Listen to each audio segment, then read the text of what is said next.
मार के कनखी नैनन से गुरदेल चलावेलू। छत के ऊपर से काहे शीशा चमकावेलू। रह रह के मोबाइल से मिस कॉल पेठावेलू।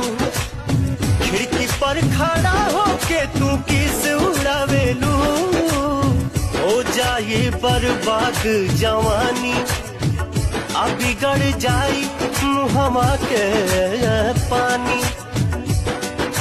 छोड़ के घरवा के जेल खाना, सुना हो, छोड़ के घरवा के जेल खाना, तनी बहरों के हवा लिहल करा, लिहल करा, अरे लिहल करा।